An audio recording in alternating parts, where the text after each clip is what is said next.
Welcome to the Manager Matt podcast show. The show is designed to give you solutions to your day-to-day management and leadership problems.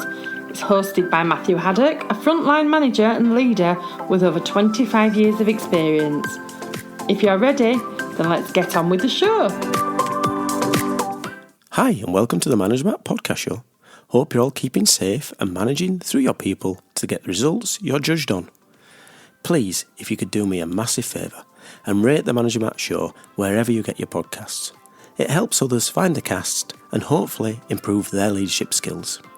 And as always, please don't forget to drop me a line on whatever you want to engage on. I love feedback on the show and I can always be got at managermattpodcast@gmail.com. So let's get on with this week's show. Well, this week I want to talk about a technique that I use a lot in work. And I think it's one of those techniques and tools that really should be used a lot. It's a great tool for opening up creativity. It's called mind mapping. It's not a new tool, it's been around a long time, but I always find mind mapping has been one of the best tools I use to get creative and have an overview of my thoughts. It allows my mind to wander away and just look outside the norm. And the thing with mind mapping is as well, it's a way of expanding the day-to-day. So if you can get a problem right down onto a mind map, you can actually see lots of other little spin-offs that are created by using it. Now, a mind map can be written in a number of ways, and there's also a way of getting a team involved in mind mapping and expand their form, and that's called mind writing, which I'll speak about in a bit. Now, there are a number of ways of doing mind mapping. There's a traditional, which is basically get a nice large piece of paper, usually A3 is around the office, and on that bit of paper get a number of different pens, and then from there you can create it out from there. Now, modern ways of doing it, there's lots of software available, software on your PC or on your iPad now, where you can actually use an electronic version where you can do all sorts of graphics on it and can become very creative, and even using the stylus pens to be able to write on the screens. And from there, that's an easy way that you can actually share it. But either way, basically or not, there's lots of different ways of doing mind mapping. But I think the approach to this is again around the availability of freeing yourself to think differently around a subject. Now, this is my approach. It might not be the textbook's approach, but as anything on my show, it's my show and I'll do whatever I like. So I'd like to share with you how I use mind mapping to get my ideas out there. So first thing, right in the centre of it, either in the centre of your app or in the middle of the paper, is to get the theme or the problem statement you're talking around. Something like production improvements. So something as simple as that can go right in the centre of it. And from there, you then spin off your ideas or thoughts. So you might have one arm that comes away from the centre, almost like a streak where you have another circle and you might put another idea in there. So what's affecting production improvements? Well, machine reliability can go into another bubble. Then go to the next one from that centre and have another creative bubble and another creative bubble. Start going around the outside, just saying what could influence in this instant production improvements. So machine reliability, staff training, all those kind of things. And you keep doing this until you get to a point where you've got lots of branches off of them. Now, from them branches, you can then go into more detail. So if you use the detail of the spin-off of machine reliability, you might put the next spin-off bubble saying PM work, so as in planned maintenance. You might say engineering numbers, engineering spend. And you start to branch these off and keep them nice and short and to the point. So you're not going to be doing a war and peace. These are just bullet points in each one of these little bubbles as you go around. And if you want, draw pictures. If you don't want to do that, draw a symbol. Just do things that get your brain to think differently. If you use an A4 sheet of paper and just write a list, you soon get stalled. If you're doing a mind map and it's got creativity, it allows the brain to shoot off in different directions and start to think differently. So by using that tool, you can branch them off. And it's surprising how many branches you've got. From a central theme, you think, oh, this is going to be difficult. Before you know it, your A3 paper's filling up with lots of different branches and different ideas. And be as creative as you can. And when you start to stall, don't worry about that. There'll be a point where you'll slowly stop having all these ideas. But at that point, stop, close it down if it's on an app, or shut your piece of paper down, put it in your drawer, go do something else. Go off for a walk, do something totally different. Go do some normal stuff that you'd be doing in your day. And after a while, come back to it and then have another go. It's surprising how much that rest can recharge your creative brain and you come back into it.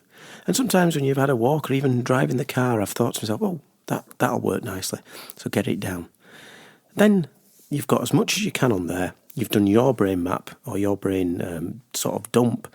The next thing is to get that mind map and share your thoughts with somebody else. So let them add to it, especially if it's a piece of paper.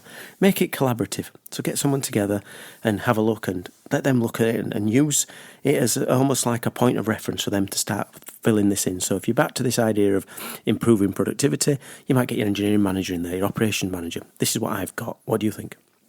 Again, start to move from this sort of mapped idea of on your own to a project across it.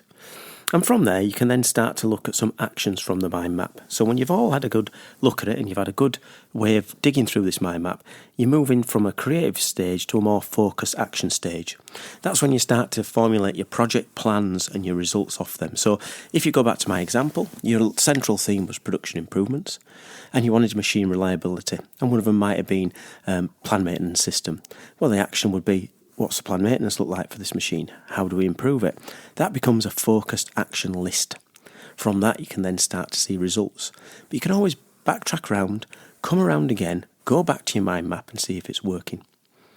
Now, the mind map itself in a group is fair enough. But what you can find out is, if you're a leader and you've started this yourself, that your mind map can be very much the dominant mind map and people take that as truth, maybe don't like to upset what you've put on your paper. So another way of doing this as a team is when you can call a mind writing exercise. Now this is done with post-it notes, and what you would do is you have your ideas of again, the subject matter, whatever that might be, that people write them onto post-it notes. And then these post-it notes anonymously are put onto the sheet of paper. From that sheet of paper, you can then go around and look at either rating the ideas or voting on the ideas or what makes things work. And because they're anonymous, you haven't got that senior person influence it, because you haven't got the idea of somebody pushing their ideas or their agenda, which can be quite hard in a business of a hierarchical business. So by doing this one, you can have it on a piece of paper, everyone has an input, and from that you can rate the ideas or even open them up to debate. From those debates, you then finalise what's a great idea for whatever problem you're trying to solve. You can then push that forward back into those action plans and use the action plans to then get results. I've used mind maps now for many, many years. I think probably maybe 20 odd years I've used mind maps. Whenever I get to a different difficult issue or a problem, I've gone back to the mind map to free up those ideas. I've also done it when I've looked at jobs, when I'm going for interviews. I put down my personal strengths into mind maps and expand them on for careers where I want to go, or even ideas for the Manager Matt podcast show went on a mind map. So I've gone through that process and I've revisited it a few times in the last year and a half when we've gone through it. And I find it a real freeing way of doing it. It's not the only way to do it. People are different. Some people are very logical. They'd like to do spreadsheets and use it that way around. Others like to be very creative and do pictures and collages and all that. All depends where your mind is. What you've got to take is that if you use a hammer, you're always going to be hitting something. If you've got all this bag of tools, why not use them? And a mind map is a great tool to try and see if it works. Well, thanks for listening. And as always, I'm really keen to hear your feedback on both the show, both good and bad, and also around the idea of mind mapping.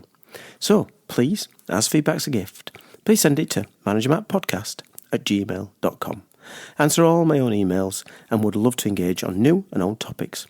And there's always the New Look website, so if you can, get a chance to visit www.managermatt.co.uk for some more information.